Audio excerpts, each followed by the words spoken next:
So welcome back to the Geek Show. If you were wondering, Will is not in the intro this month. He will be in the rest of the video, but I just need to get a few things out of the way first. This podcast has been filmed before, and it was filmed one evening, and the next evening we re-recorded it because now we do it through through Discord. We record two sets of voices on two different devices, so Will doesn't have to come to my house. It's a lot more easier to do, and we can invite more people. We'll get to that in a minute.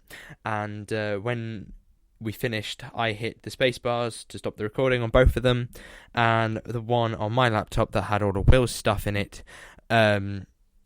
just crashed and closed Audacity. And when I came back to recover it, because I know it recovers things, it simply wasn't there anymore, which is quite a big shame, because it was a very good conversation that we had, and I'm really quite gutted that it was lost. And I've tried to rework it. Maybe it was a way of the podcast gods to tell me that this is just a pile of rubbish and I need to try again. Speaking about guests and adding in recording on Discord, and it's a lot more accessible. There's now basically a bit of a team behind this show now. There's a few people that are going to be doing sort of guest roles occasionally that might pop up in place of Will if he is busy, etc., etc. So he might be replaced with other people. I won't say them yet because they haven't introduced themselves, but when they appear in the next few months, you will see them. Anyway, let's get on with the podcast itself. So thanks for listening to me talking about rubbish. So you've got hair gel all over your hair. Well, yeah, I went to go. You only get it out of the pot and then you go rub it in. Well, I forgot to put it in and just put the whole dollop in my hair. Brilliant. So you just placed the hair gel in the top of your head. Yeah, pretty much. Well done. I'm sorry, Will, that we have to do this again. It's a bit of a pain, but it should be over with once this is finished recording today, and we won't have to do it again. Wait, are we actually doing it now then? Alright, hey boys, welcome. I'm a bit far away at the moment. I'm getting ready. Okay, so we had to rush this one a little bit. That's why Will's getting changed in the background. But you can still hear him fine. I'm looking at the thing, and he's fine. He's cutting out now, but he was fine a second ago. This week's question is that does Doctor Who series this month's question, in fact, does Doctor Who series 11 deserve the hate that it has gotten? It's a few days ago. Yes, it does. Oh wait. Oh, you're cutting out. Hang on. Because I'm far away. Okay. Well, while you're getting changed, I am just going to say what I think. And I think that Series 11 was a big mix and match sort of thing. But in the long run, I think it probably deserved a great deal of things that it did get. Even though I think it went into a bit of obscurity, into little minor things that were just ruining episodes for people.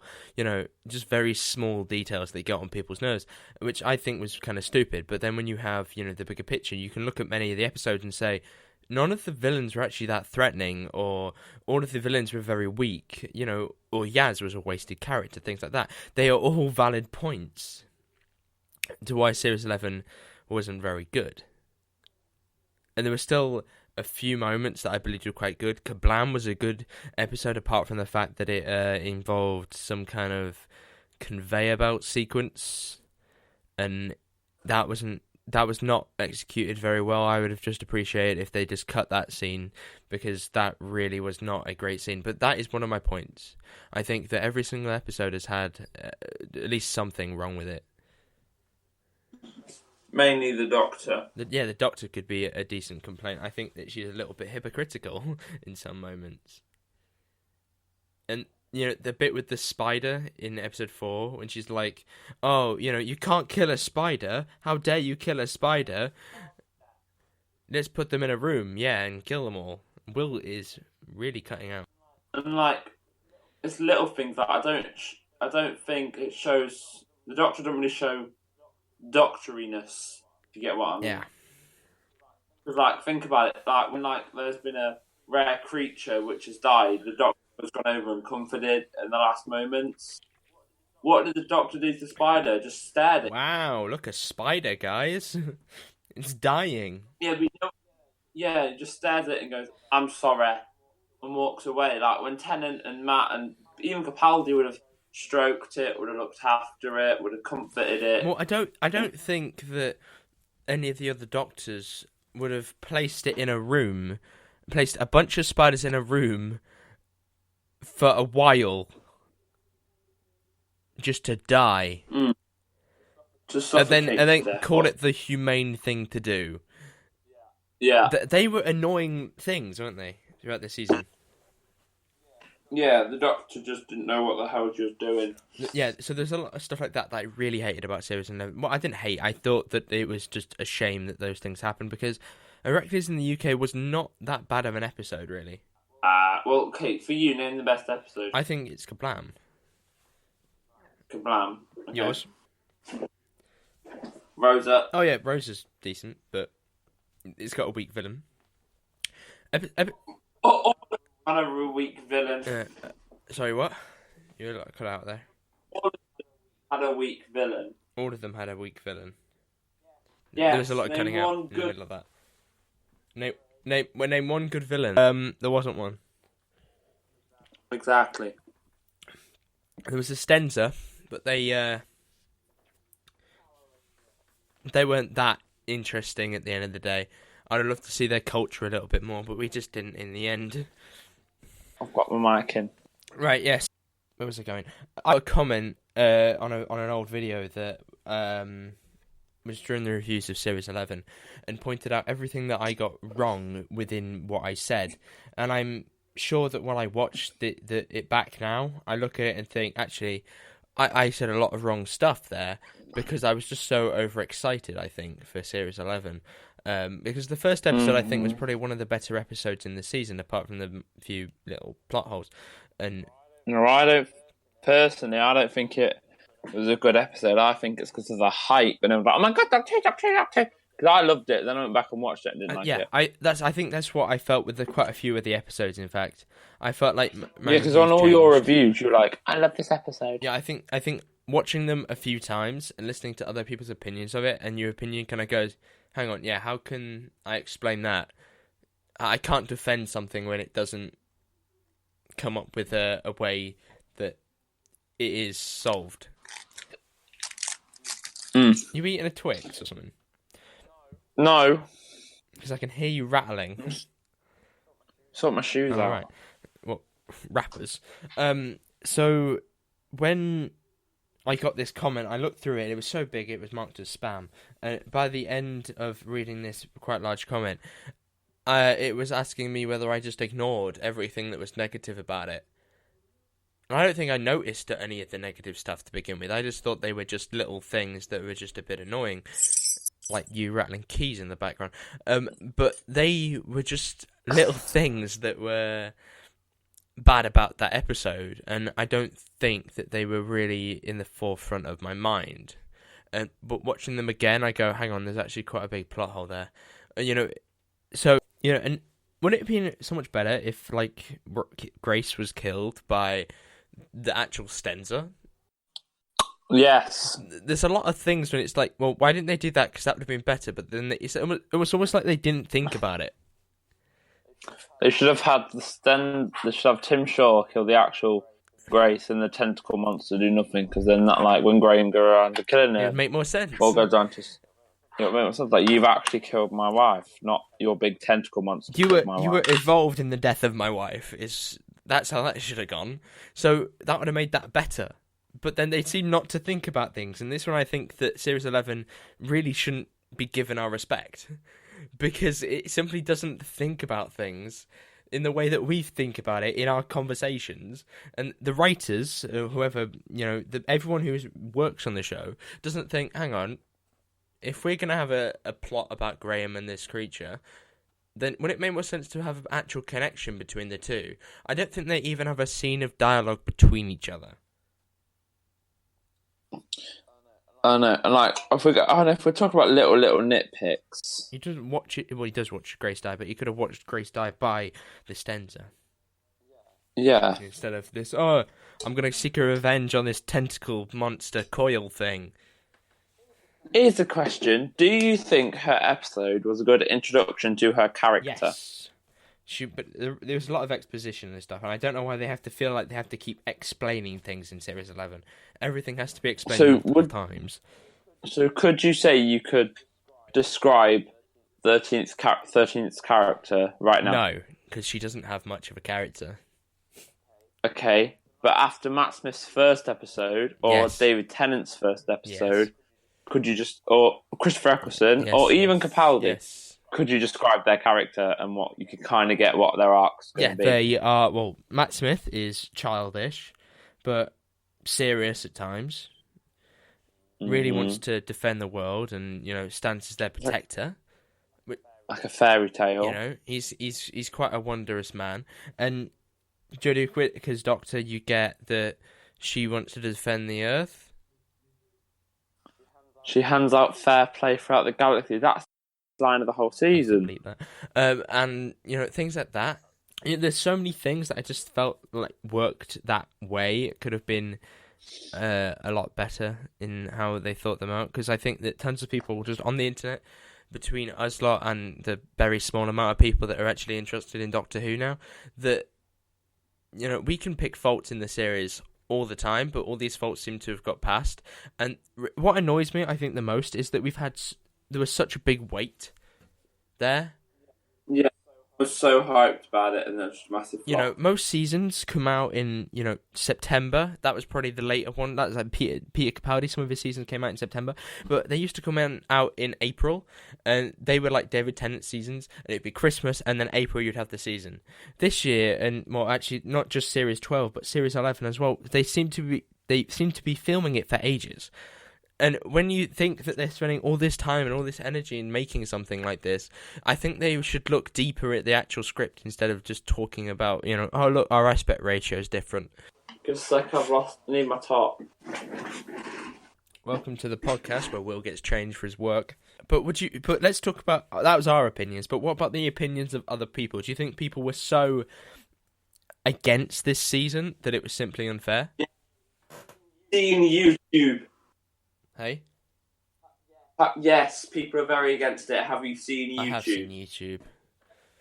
But some people seem to be putting in genuine criticisms, and some people just seem to be hating on the season because they are. Yeah, so there's been videos on the internet that go really in depth, really talk about the series in such negative and positive lights, and there seems to be just videos on the internet that are simply negative, and there seems to be nothing that they can make that even broadly brings up anything decent about the season, and anything that I thought was good gets ignored.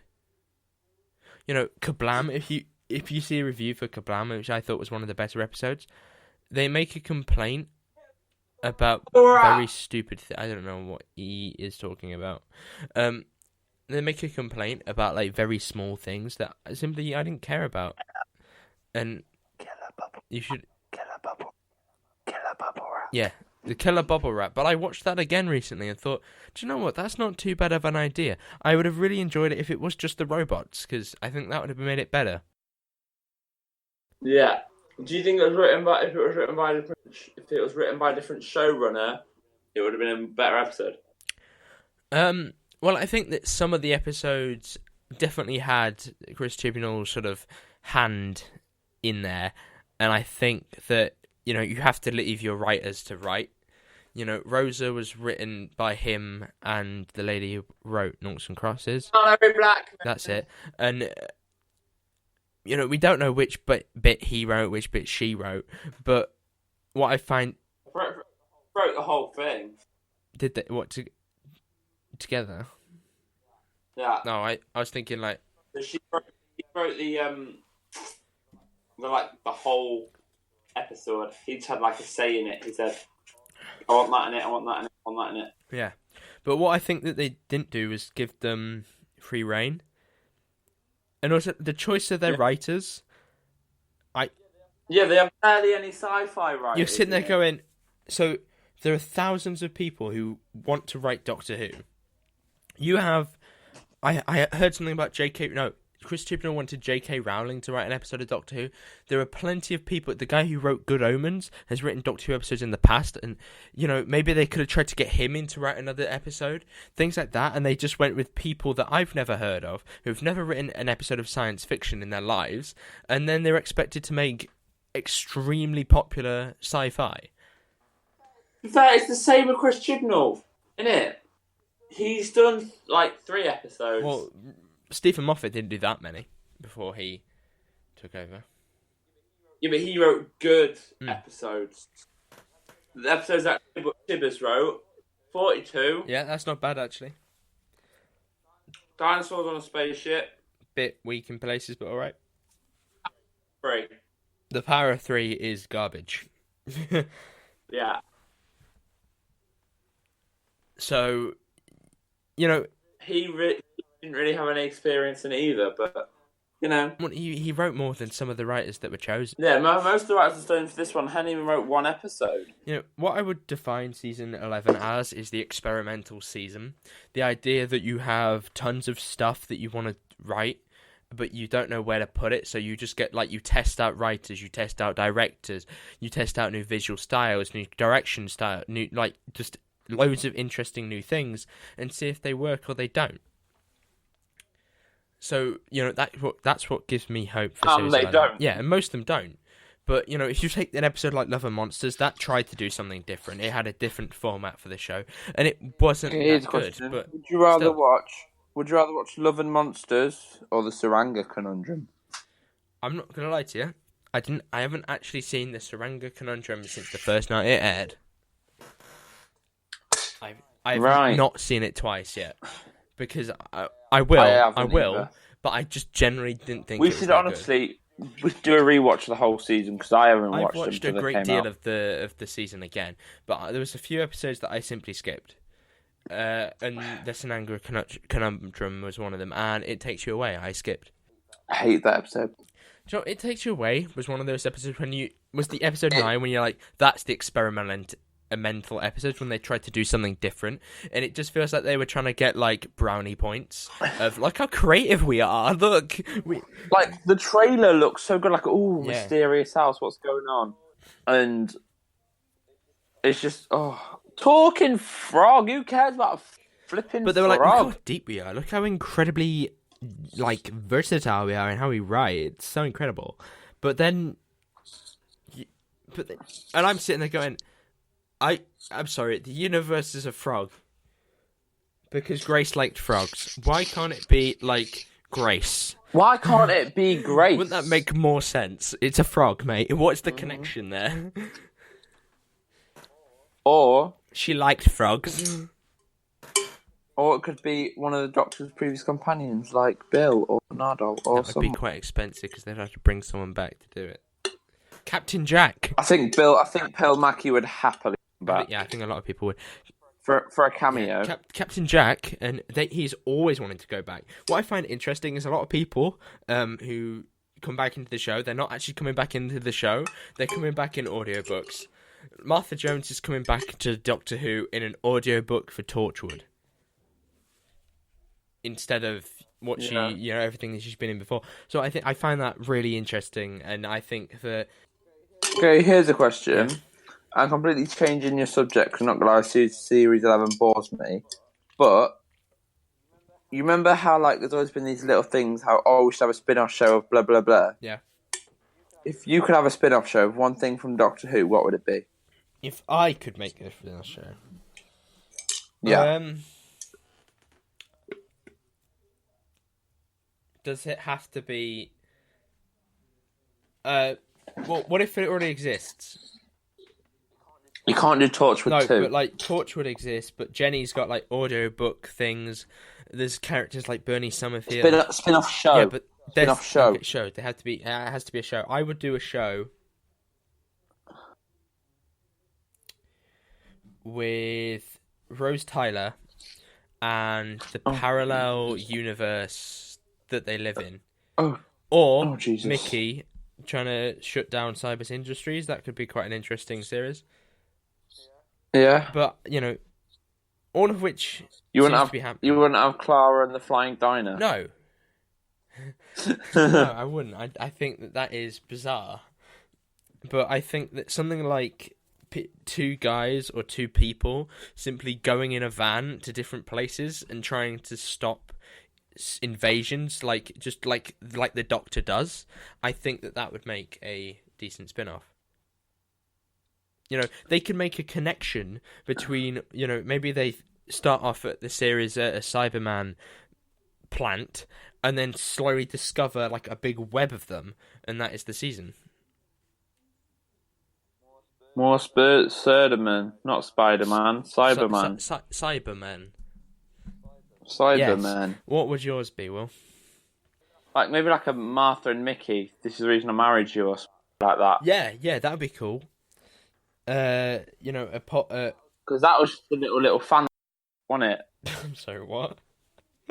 Like at the very end of that, it was just a little wasn't it? I've never heard of that before. A fan. No. It's like, here you go, fans. You have something to now, Martha and Mickey. Oh, cheers! Right, like for the stands. But like, yeah, for the fans. Okay, well, you can just refer to them as stands. So Martha and Mickey. I'm really going to enjoy just bleeping all of your words throughout that sequence. Yeah, no, like Martha and Mickey, doing that all that stuff to the Sontarans and all that. But it wouldn't just be a fan. It would be a nice fan. Lovely. Right, Will. I think she'd happily come back to Doctor Who. She's in Torchwood now. She's not Torchwood, she's finished. Audiobooks don't count. They do. Oh, they don't. Well, maybe that's a conversation for another day. Thank you very... Well, actually, we've already done... Is that it? Because we're at 23 minutes. Oh, sick. I'm off for a fan. Okay, so that was the end of the podcast. Thank you very much for listening to it. Hopefully you did enjoy it. I have worked very hard and... as always on these things, so I really would appreciate if you reviewed, if you are watching this on iTunes or Spotify, liked it if you're watching it on YouTube, and comment down below your thoughts on the matter if you're watching it on YouTube. Please write a review, because I'd love to see a review. We get a few ratings, but I'd love to see a review soon. So thank you very much for watching. Will's links will be down below, my links will be down below, and I hope to see you next month when we continue the podcast.